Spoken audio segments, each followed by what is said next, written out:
Hello and welcome. This is the Public Affairs Forum, sponsored by the First Unitarian Universalist Church of Austin, Texas. My name's Luther Elmore. We hold these forums most second and third Sundays of the month. We've been conducting these since the church first incorporated in 1954. They're to serve the ends of the church, to serve social justice, to nourish our mind and spirits, and compel us to action. We'd invite you to come join us at noon on the second and third Sundays. Participate and ask our speakers your own questions. For information about that, you can access our church website, austinuu.org. To introduce our speaker today, we have one of our active members, both on the Forum Committee and our Green Sanctuary, Mr. Dale Beulah. Dale will introduce our speaker. Good morning, everyone. As you may or may not know, our church, one of our 7 principles has to do with earth care and taking care of our planet. And we were, I believe, the first church in Austin to have solar on the roof. And we've got a group meeting after this meeting today to put in a video display, hopefully, so that you can see what we're producing and see how we're taking care of the earth. We also have visitors here from the Citizens Climate Lobby that will be able to pass out information if you would like to be more aware of our planet and things that you can do to help. Let me tell you a little bit about Tom, Smitty. Smitty is currently the executive director of the Texas Electric Transportation Alliance, or TexCetera. It's an alliance of vehicle manufacturers, dealers, utilities, environmentalists, and consumer groups that are working together to develop and promote the policies needed to electrify the Texas transportation network. He retired as director of Public Citizen's Texas office after 31 years. Public Citizen is one of the state's best-known consumer, environmental, energy, and ethics advocacy organizations. And over the years, Smitty has testified in front of the legislature of Texas as well as the U.S. Congress more than 1,000 times. His most noticeable accomplishments include helping to start the Texas renewable energy boom by organizing citizens, creating the Texas Emissions Reduction Program, and multiple attempts at ethics reform, and I'm sure there are more attempts to come. Smith and his organization received more than 24 awards and recognitions for this work. So please welcome Tom Smitty Smith. Good afternoon, everybody. And yes, the time did change last night. It's a pleasure to be back here. I know many of you, and every time I come here, it's like coming home. And when I look at the parking lot and look at the transportation choices that you all have made, it's going to save me a lot of explanation about why driving electric is a good idea or why driving a hybrid is a good halfway step. I'm here today to talk to you about why electric vehicles are happening and how fast it's going to happen and some of the big policy choices that we need to make, and then some of the opportunities where you all can get involved. As Dale mentioned, I retired. I was sitting around in the backyard one day after I retired, and I thought, you know, I can sit here and watch the climate burn, or I can get back up and do something new and different. And when you looked at the climate pie charts, we had done a lot on renewable energy and energy efficiency, and the next big opportunity was clearly transportation. And it looked to me like that was the next big opportunity. And so got up and said, all right, let's get to work. And now 2.5 years, or a year and a half later, TexCetera is booming. We're about a year and a half in, and we've accomplished far more than we thought in the first year and a half. So Dale explained what TexCetera is. We're basically trying to figure out the policy necessary to electrify our transportation system in Texas. And there are 7 big questions we're going to have to answer. How fast are EVs going to become mainstream, and what will that be in terms of numbers? How are we going to plug them all in, and how are we to keep them from overloading the grid at 5 o'clock in the afternoon on a hot summer afternoon in August? How do we deal with geographic and equity questions? We're scared of the digital divide happening in electric vehicles, and the middle class and wealthy people having EVs, and the people in rural communities and in low-income communities still driving hand-down gasoline cars. They're going to cost a lot more money. And what kind of consumer protection should we put in place? How do we reuse or recycle the batteries? Are all big questions we're going to have to face. Now, why are electric vehicles transforming transportation? The big thing is environmental concerns. This is a revolution, or evolution as we like to call it, not coming from the United States. It's coming from China and India and Europe, all of whom have these remarkably polluted cities where people have a hard time breathing, and they look at transportation and say that's the big culprit, and maybe electric vehicles would be smarter. But there's a more subtle reason, or maybe a more economic reason. Just as the United States profited heavily from building internal combustion cars, they look at this new technology and said, Eureka, this is our path to riches and to economic power in the future, and they're going after it like gangbusters. Climate commitments, certainly. Lower fuel cost. It costs about $1 a day for me to drive my electric vehicle back and forth to the Capitol.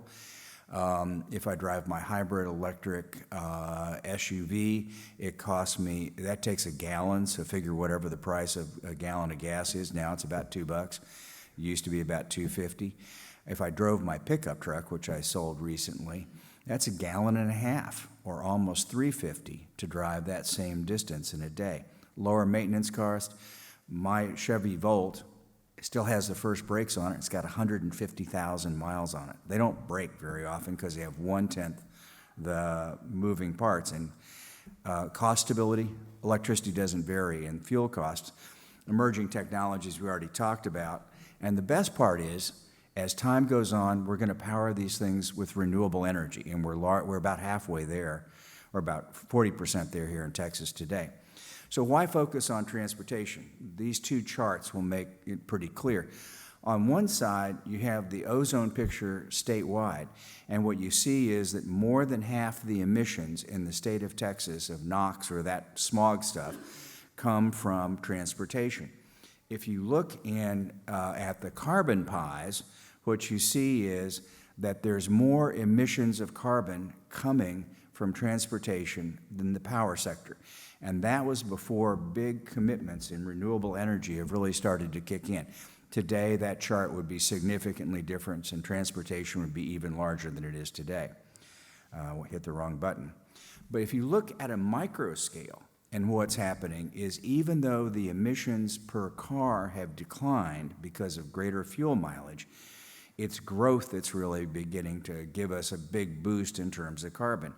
And what you see in the Austin, Texas area is that increase of 12% per person, even though most of us are buying and running cleaner cars, but 178% increase in total carbon emissions as the city grows at 150 people per day, and grows farther and farther out in the suburbs.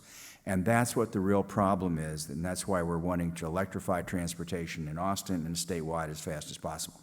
Austin's a mere piker by comparison to Dallas, Fort Worth, San Antonio, or Houston in these charts. And this is available, by the way, on the New York Times website if you wanted to look there. Now, manufacturers are just going gangbusters in this. Almost every major manufacturer of automobiles is now having a whole series of electric vehicles, 29 of them, $300 million or $300 billion. And we expect maybe a minimum of 3.28 million vehicles on the road by 2030 in Texas today. This is a chart that shows you how many new electric vehicles are going to hit the market, largely in about 2022 to 2025. The important number here is the number of pickup trucks. 10 pickup trucks are going to be on the road, the first of which by the end of 2020. That'd be the Rivian, Ford, GM, all have electric vehicle pickup trucks. Mercedes, a couple that you've never heard of called the Workhorse, built by the same guy that first put the Chevy Volt on the market, Frank Luntz, who is building off a Chevy chassis. And this is exactly what it sounds like. Four-wheel drive, it'll tow 20 or more Ford pickup trucks, and if you want to run an electric construction site, it'll power all the electric tools you need. It's like a power bank. And that'll be on the market in about 2022. Now, EVs are about ready to accelerate up the S-curve rapidly, and we know the reasons because of gasoline cost, reduced maintenance cost, and pollution and climate change. And there's a similar chart that has my favorite number on it. In 2028, it is predicted your kids will give you grief if you buy another internal combustion engine. And for my sisters who had kids and many of my friends, they started recycling when their 6-year-olds or 7-year-olds came home and said, "Mommy and Daddy, why don't we recycle?"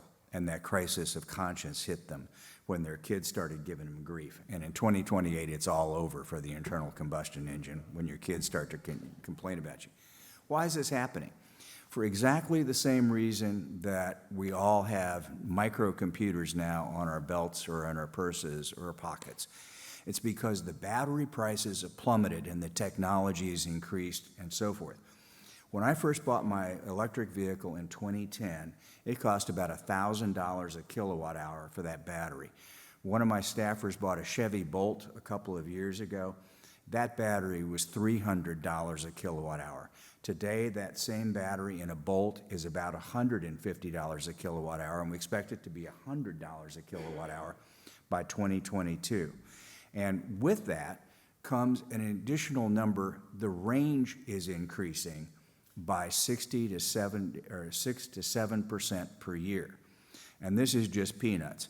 John Goodenough, who just won the Nobel Prize a year or so ago now for working on the lithium-ion battery, has recently released Goodenough 2, which is 1/3 the weight, 3 times the density, charged 3 times as fast, and uses not lithium-ion, but carbon-carbon. He's 94 years old. His wife died a couple of years ago. One of his goddaughters and I had lunch by accident one day, and she said something to me that is just stunning. She said, "This is a good battery." He said the other day that he has nothing to do since his wife died but think, and he's got in mind Goodenough 3 that will be 10 times better than the battery you have in your car today. And he says he's intent on getting that done before, and he says, if I get that done, then I can die. So we can expect another Nobel Prize and even better battery very quickly. Now, most of us have been through remarkable transformations. When I was a kid, we had radio. We got my first TV when I was 7. When my mother was a kid, they still were in the transformation from horses to from horses and buggies to cars. And for the most part, they were electric cars in the early 1910s. And they drove an electric car for almost 10 years before that car died and the batteries had to be replaced. In 1914, actually 20 years, or 10 years, well, I don't remember anymore. I'll have to think about that math. But anyway, mobile to smart, we used to have wall phones and box phones. We now have smartphones, laptops and tablet computers from mainframes, renewable energy from fossil fuels. We've all been through that. You know, looking at the gray hair in this room, you know what we're talking about. Now, what about EV projections? This is for Texas. And what we're looking at is the sort of the base case. The International Energy Agency says we're going to have about 2%. Bloomberg, who is the sort of what everybody in business really follows, says we're going to have 7. But think about the transformation we've seen in the way and the design of our automobiles in the last 10 years. 10 years ago, almost everybody bought a sedan. Now they buy an SUV or a small SUV. And that if you look at that same curve of change in automobiles in 10 years, we're going to have 15% of all of our vehicles being electric in just 10 years. Now, that's good. That's very good, and that's what we're all hoping is going to happen and planning for, is that curve of what the change was in SUVs. But if you look at meeting the world's climate goals, we've got to do a hell of a lot better than that. We expect to have about 38 million vehicles on the road by 2040. We have to be able to get 31 million of those vehicles electric and retire the old gas vehicles in order to be able to meet the climate curves. Now, can we do it? Yes, we can. Is it going to be hard? Yes, it is. And we don't talk about climate in Texas politics, so I'm not going to. But you just want to make sure you all see, as you do your advocacy, what a large lift we've got. That means almost every vehicle in Texas has to transform. Now, buses are doing the same thing. Without talking about climate, we expect 20% of those to be new bus sales to be electric by 2030. Trucks, the same thing. Now, here's some really interesting numbers from Peterbilt. And if you look at how much it costs to go 200 miles in a diesel truck, it's $100. CNG, down here to electric, $23. As a guy with HEB said, if you're not looking at to a whole conference of fleet owners, if you're not looking at electric, you're missing money, big money. You know, hydrogen is a lot better, it's lighter, but it's even more expensive. Now, today, Peterbilt is building 3 different kinds of diesel trucks to meet the market that are all cost effective. Major delivery fleets are all looking at electric vehicles. Amazon has come up with a plan to have 100% of their vehicles electrified by 2030, all vehicles in their fleet. Let's see. And they're going to take an enormous amount of energy to charge. When Dale plugs his Prius in at 110, it'll take him 8 hours, it's 120. When he plugs in his Tesla, he goes to the gym and charges for free. But the truth is that if he had to do it at home, it would take 220, and it would take about an 8-hour thing to go to a fully charged. But if you're on the highway, you want something that's going to charge you in 20 to 30 minutes. And if you're driving a big truck like this, you're going with something that's going to charge you in 5 to 10 minutes. In order to do that, you're going to need as much energy as a Walmart. And if you have 6 Walmarts sit next to each other, or 6 truck fast chargers, that's as much power as the city of Bastrop takes all at once. That's a lot of energy, and we got to figure out how to make sure that happens. So we got together with the people who are in the electric utility industry and said, so where are we going to put these chargers so we don't overload them? And what this map shows you are places up and down the interstate highway where the power lines are fat enough to be able to handle that kind of load. I want you to take a trip with me. So in your mind, drive from here out to Big Bend.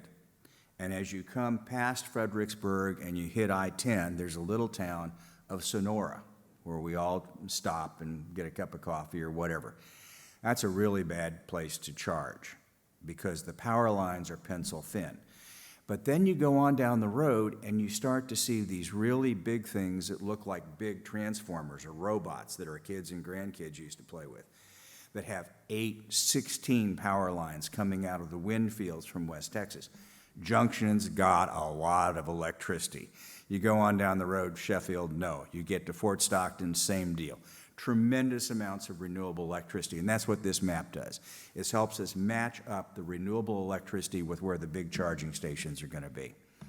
Now, the big deal here, and another reason we're doing this is because of health care. If you added the cost of health care resulting from a passenger car per gallon, it would be $1.15 per gallon of gas.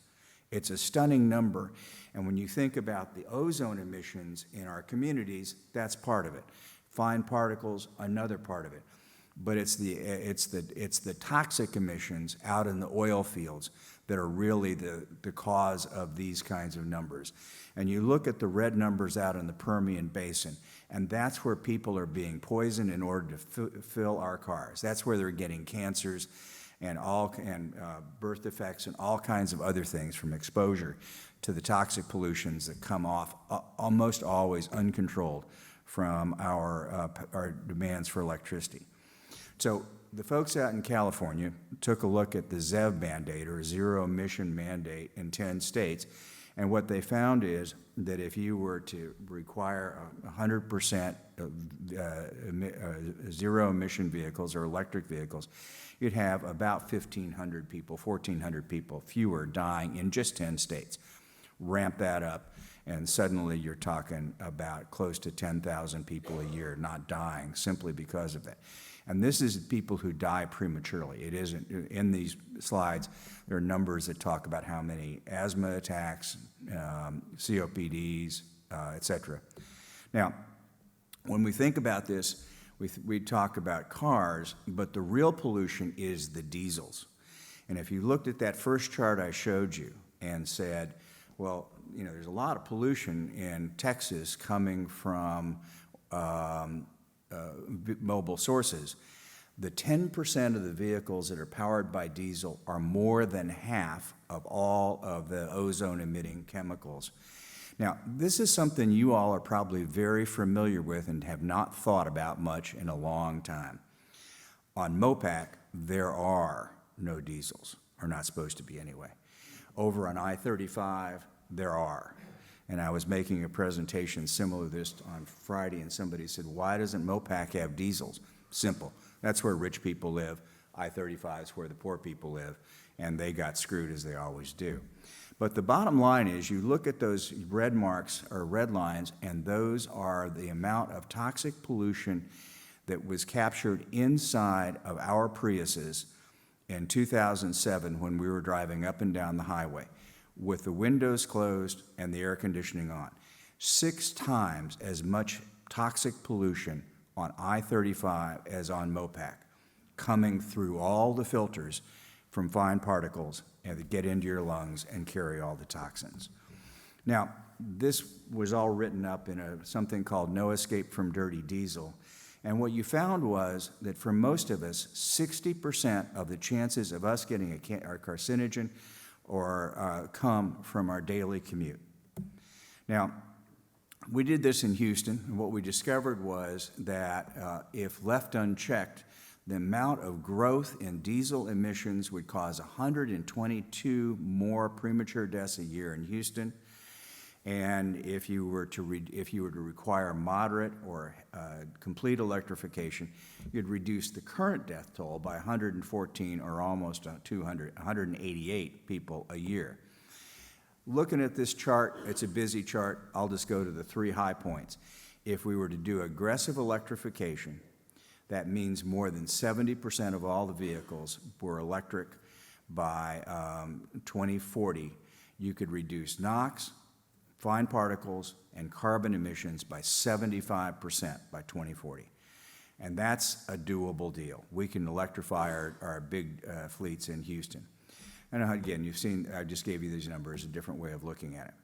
Now, how do we assure that people actually have the capacity to do this? We talked about the electric car divide early on, but the biggest contributor to people getting electric cars is going to be the ability to charge, not only out on the highway, but in our low-income communities and in our neighborhoods.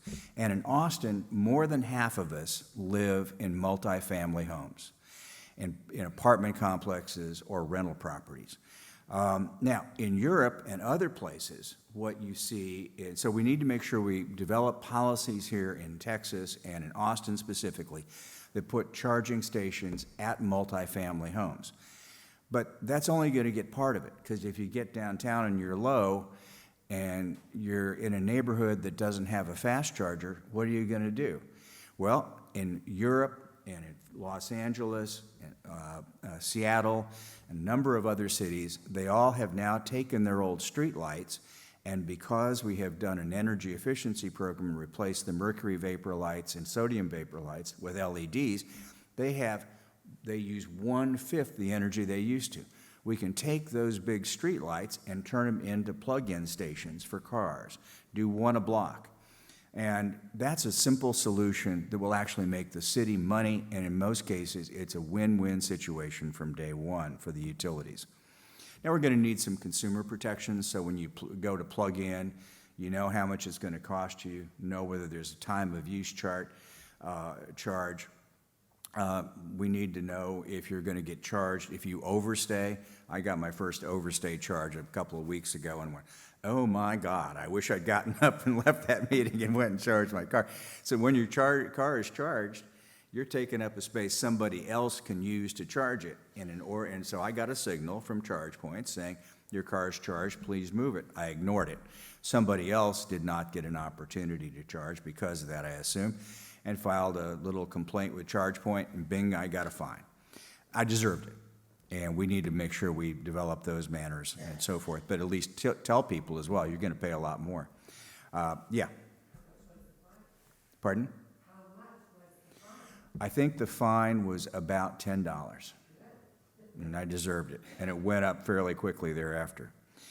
Now, there are various policy discussions going on in Texas right now. The Public Utilities Commission, as a result of work that Dale and Menius have done that are part of TexEtra, opened up a docket to think about how we're going to do all of this stuff. The TCEQ is now talking about funding for EVs and EV charging stations.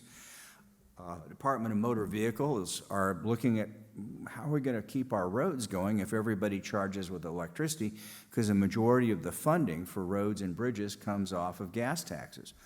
And Congress is looking at various bills that are going to put chargers everywhere. And so what can you do? Austin's going to be debating its climate plan and its generation plan. Dale and Richard and others in this room will keep you abreast of that. There will be opportunities to go to council and to lobby your city council people saying we want chargers all through the community, and particularly in low-income communities. TCEQ, the environmental agency, has $31 million they're trying to figure out. Having people call and write the TCEQ, go to their public meetings and say, we want to make sure we have chargers everywhere will be a big help, and making sure that they focus half or a quarter of that on low-income communities is critical.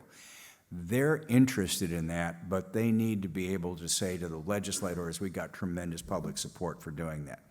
And there are federal bills pending, and they're not going anywhere in this Congress. On the other hand, if there is somebody else in the White House that takes climate seriously, it's a Katie bar the door thing. So what they're doing in the House right now is writing the bills, taking testimony, thinking about what the implications are going to be, and developing the policies that may be helpful. So that's it. Thank you very much for your time.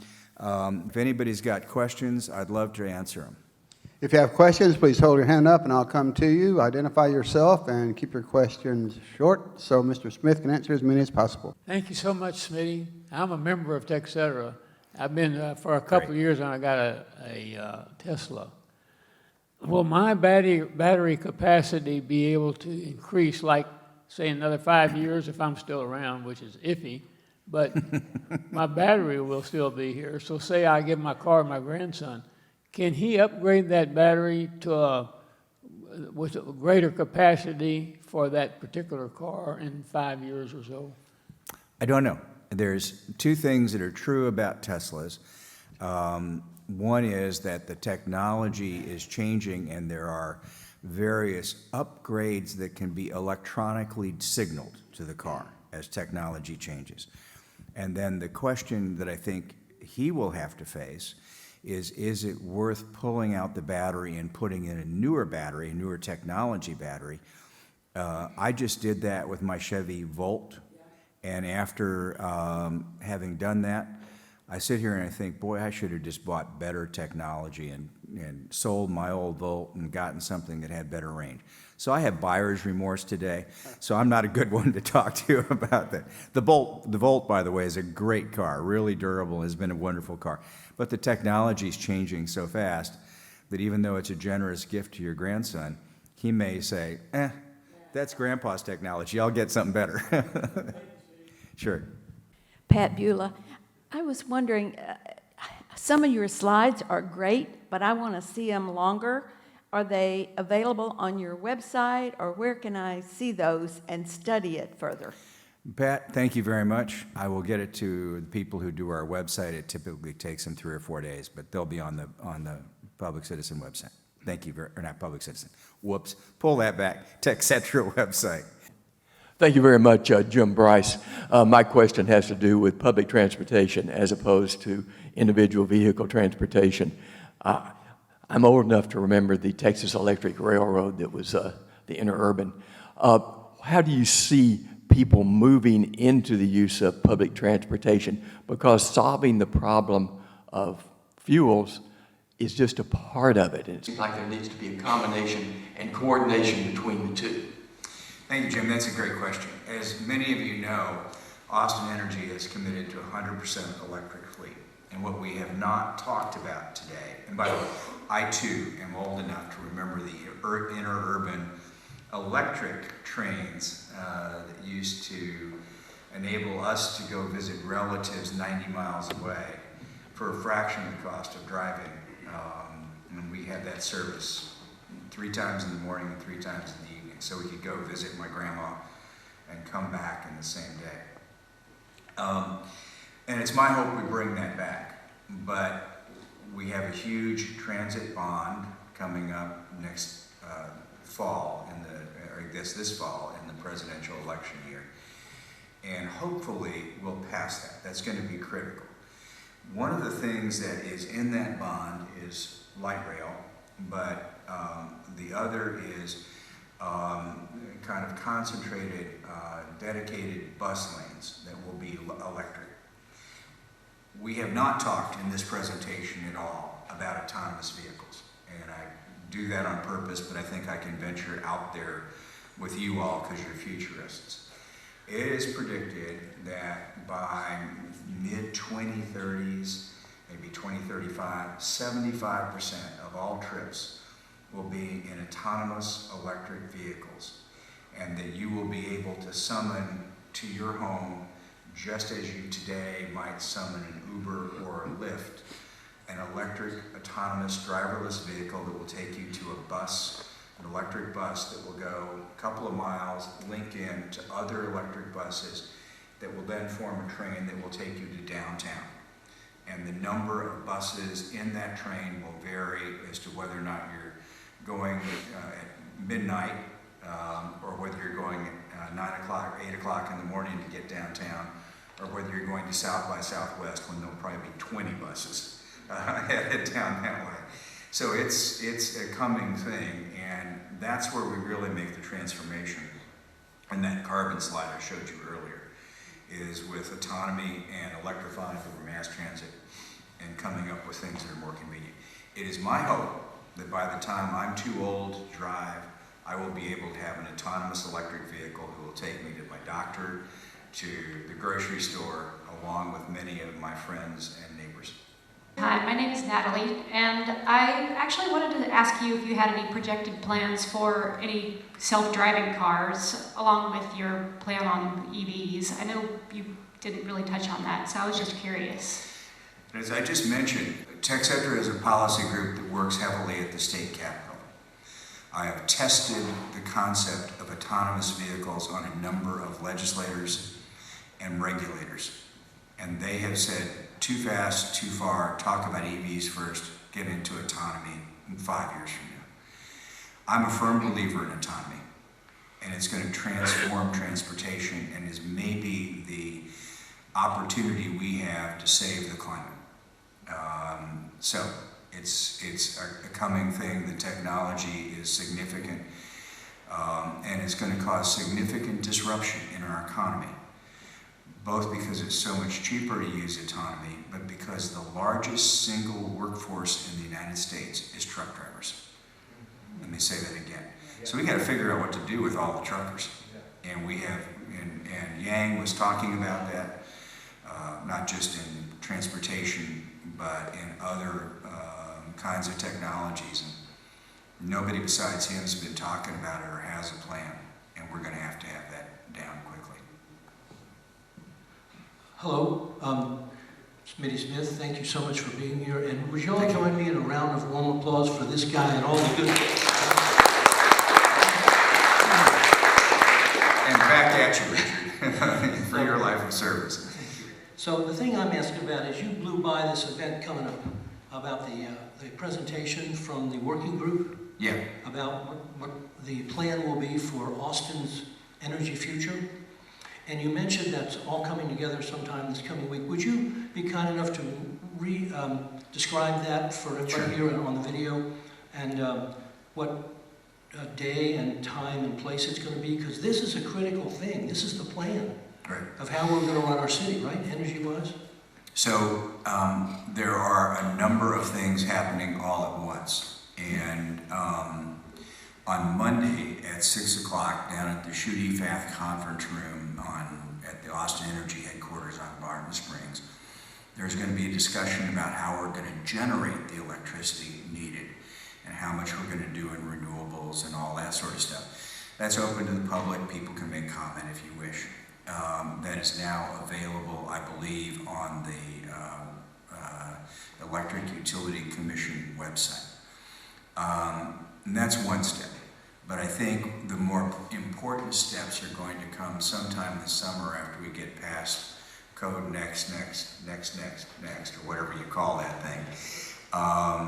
When the climate plan and the transportation plans are presented to City Council, which is where your question about transportation gets answered, where we end up debating what needs to be in the climate plan and how we reach those goals. The climate plan has a number of working groups in terms of energy efficiency, transportation. I think there are 5 or 6 in equity. There are, I think, 3 others that I've forgotten. And they are putting that together, expected to have, as I recall, June, and then it will probably hit the council sometime in late June, early July. And our experience has been the plans that come up from the working groups go to council, and that's where people like us can really have the greatest impact. And Richard and Dale and some others in this room, I'm sure, will share with you what the plans are that the advocates think would be better. And what we've learned over time is that if you have a lot of people show up, and more importantly, if you have people working their city council members during the week, not just down there at the one big hearing, we can make tremendous differences. And we have taken the electric generation plans the city and advocates have put together and increased them dramatically. Each of the last 3 gen plans and each of the last 2 climate plans, because our city council is far more green than the bureaucrats. And that's where we're going to need you. And we can do it in Austin. That's how we become a leader in the United States in terms of renewable energy, was because our city council green-lighted it and said, yes, we want to lead the nation. And the mayor, in this case, is very concerned about climate. So I think we can get this done. Smitty, I believe that you, unless I misunderstood, I think you mentioned that 2028 would be a significant date for kind of the beginning of the end for gasoline-powered vehicles. Yeah. What is that based on, and how do we get there? Well, the real sort of change occurs in 2023 to 2025 when an electric vehicle is going to be cheaper than a gas car to buy. They're already cheaper to own and maintain. And Dale can fill you in on all those details. And Dale and Pat, by the way, are 2 of my heroes for their early adoption of electric vehicles and solar on their rooftops and energy efficiency. You know, they're living the green lifestyle better than almost anybody I know. But those numbers are going to transform very quickly. But the key thing is when your kids start to give you grief, whether it's your school kids or your grandkids or your adult kids, for even considering buying an internal combustion engine. And at that point, it is believed not only will your kids start to give you grief, but there will be such a significant dip in the number of gas stations and mechanics that know how to maintain an internal combustion vehicle that will hit the tipping point where it's easier to get an electric vehicle fueled or fixed than it is an internal combustion engine. And that's how rapidly this technology is going to change. And we're starting to see that in some European countries where for a variety of reasons, they're seeing that kind of transformation, like Norway, which is about 48% electric, I think it is now. Thank you, Smitty. So we don't have an electric vehicle yet. We've had a hybrid that we're driving into the ground, and when it finally sticks its tongue out and dies, I think we'll get an electric vehicle. But several of our friends have described difficulty getting their electric vehicles fixed, and also difficulty buying electric vehicles because dealerships make a lot of money off of servicing gas guzzlers and not so much money off of servicing electric vehicles. How do you think this is going to play out in the future? That's an Achilles heel, and it's a big one. There's a company here right over yonder called Happy Hybrids that is an independent company that services electric vehicles. For warranty reasons, most of us end up going to our dealers. There are good ones and bad ones. For most of our needs, there are 100,000-mile warranties on our vehicles. You just take them back to the dealer and they'll fix them. There's also, and I've personally experienced this, not very good technical advice coming from the manufacturers because they really don't know how to fix some of the problems that come up. And that's part of the cutting edge kind of thing. As we get into companies like Tesla, who do nothing but electric vehicles, the technical advice is far better than it is at Chevy. And Nissan, I understand, has been pretty good about it. And so the dealer problem is a big one, and I think they're going to have to get over it. Because as time goes on, the amount of money spent on service in an internal combustion engine has declined and declined and declined because the cars we're driving today are far better automobiles than the cars we were driving when any of us were kids.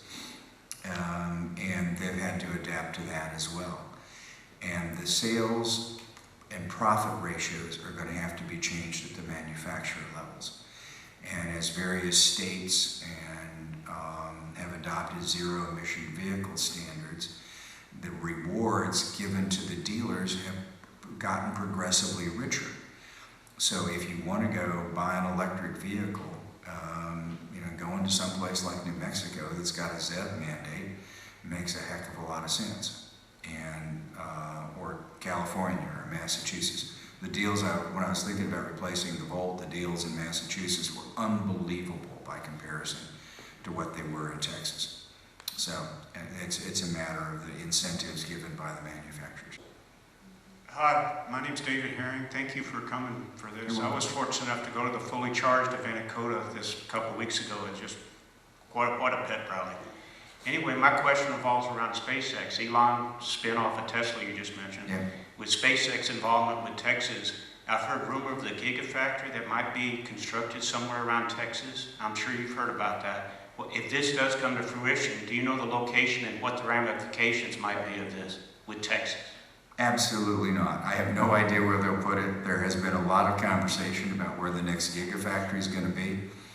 And we'd love for it to be in Texas, but we're going to have to get more demand and for Tesla vehicles, and more importantly for the storage, the battery storage. And that I think is going to happen. And one of the things I did not mention, by the way, Dale asked me to particularly mention what happens with the batteries when they run out. And the technology is evolving. When I was looking at replacing the propulsion battery in my car, I thought, well, I'll just put it on the wall and have it as an energy storage unit that will take the solar off of my roof, put it in my battery, and then power the house and my car during the night, help me charge. It will reduce my costs, and I can pull from the battery at peak times at 5 o'clock in the afternoon.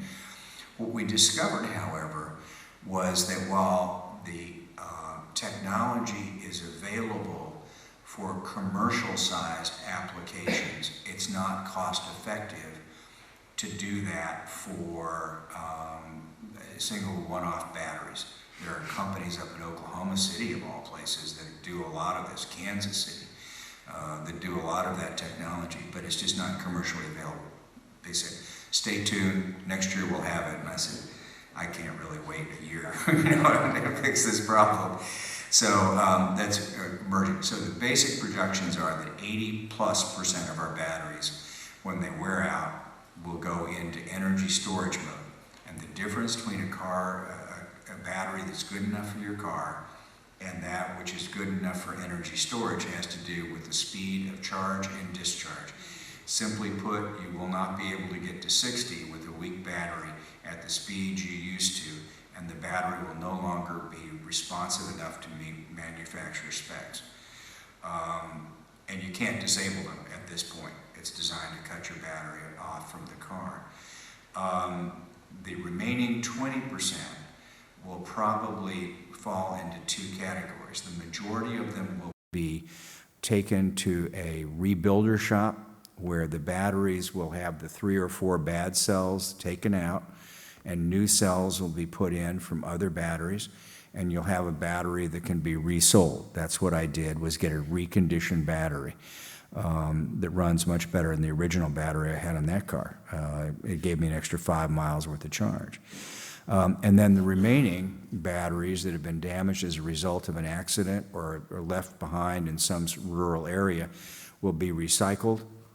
And just last week, one of the people who was at Fully Charged got a Department of Energy stamp of approval on the process that they were using to take apart the battery, recycle the materials, and the heavy metals, the lithium and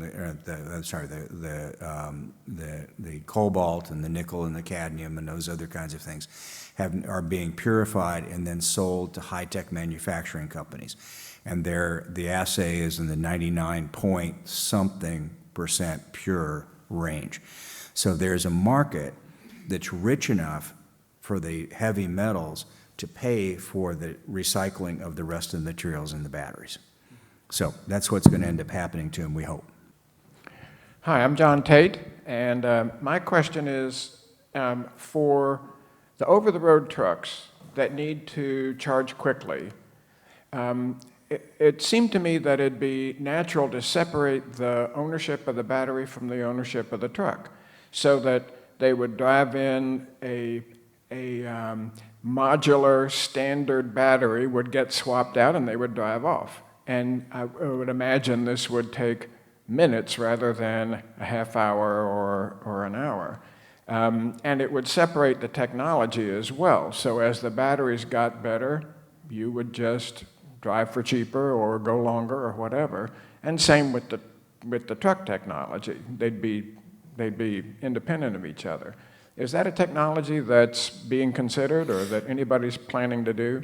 Yeah, absolutely. And you're dead right on that. The other really plausible strategy is not to fuel those big trucks with electricity, but with hydrogen, which is actually lighter than air and might increase the overall carrying capacity of the truck.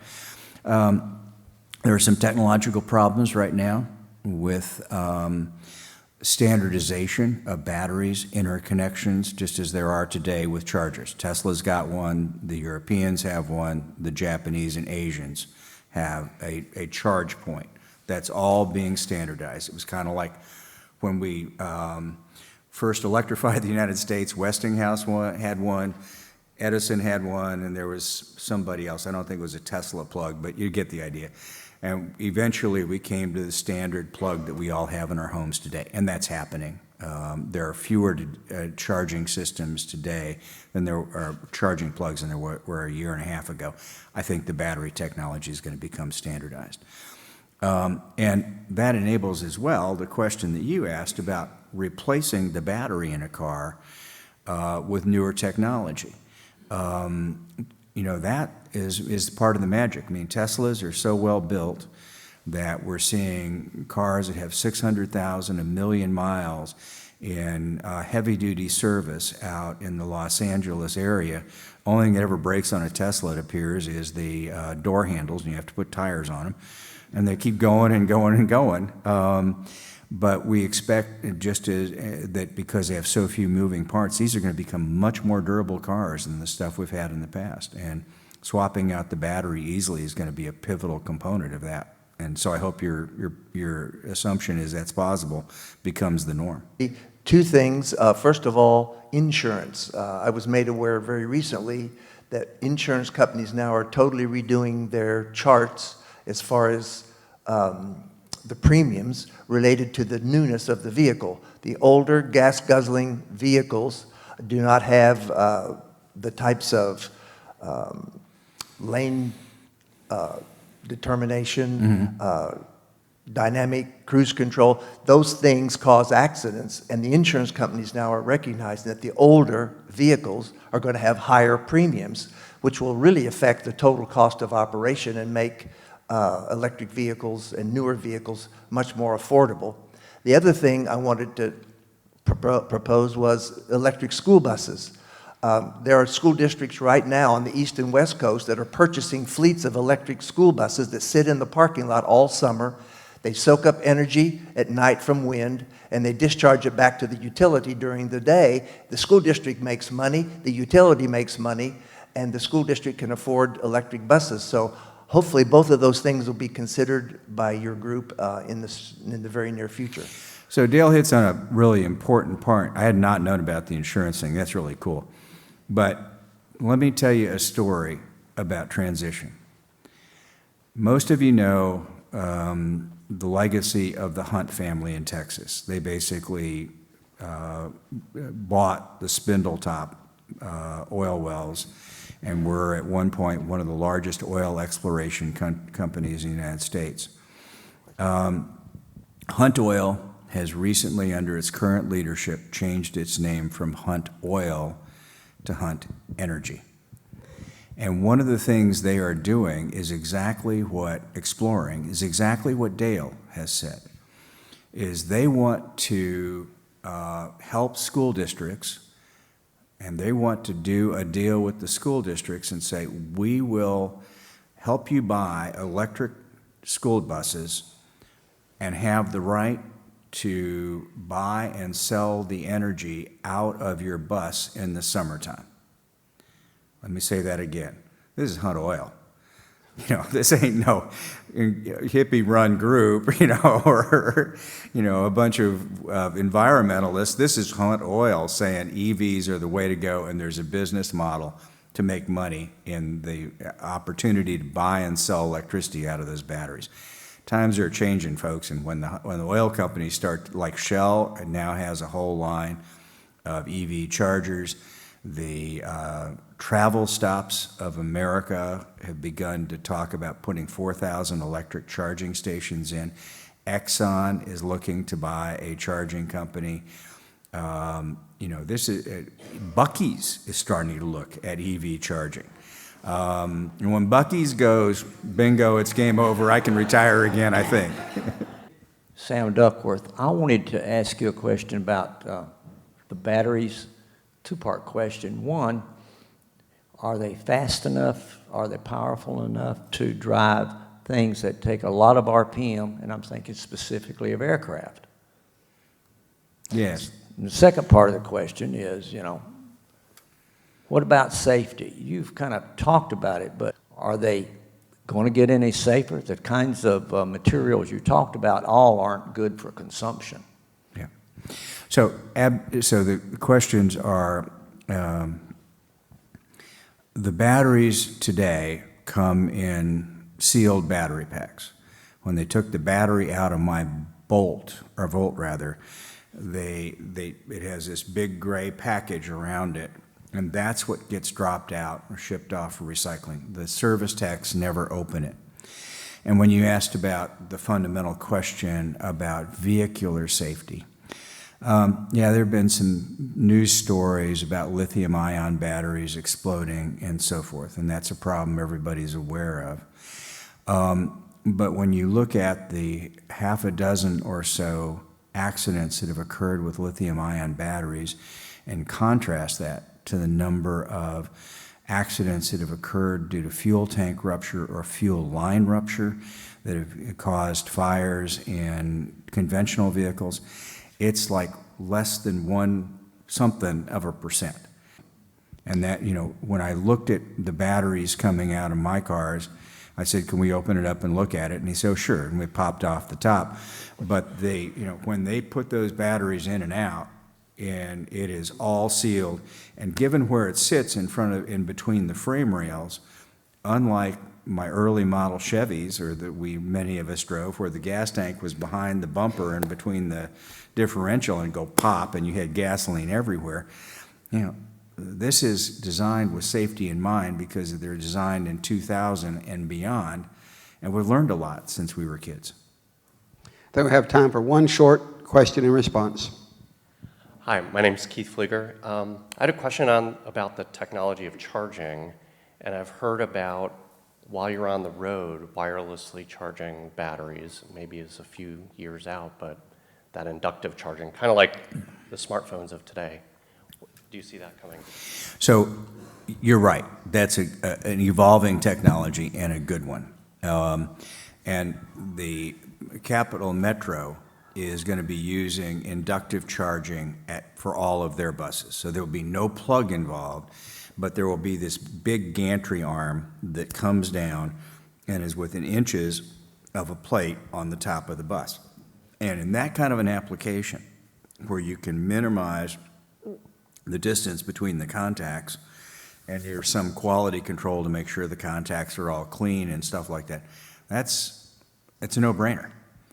But being able to do it while you're driving down the road, that's a multi-trillion-dollar upgrade on our highways, and is something that, as one of my first calls, when I started thinking about this, is I called the mayor and said, as we start to rebuild all our major highways, we need to make sure that we have the capacity to do inductive charging for our buses and our automobiles in those intersections. I got a call back from Austin Energy saying, what we're thinking we ought to do is at least build the wires to those intersections, and we'll figure out the rest of it 20 years from now, the next time we undo those things. The technology is just too young to be able to make that decision at this point. Smitty, thank you for your presentation. Thank you for your life of public service with Public Citizen. Thank you for retiring and recharging your own batteries. And now with your work with Electric Transportation Alliance, thank you very much for all that you're doing. Thank you. Thank you.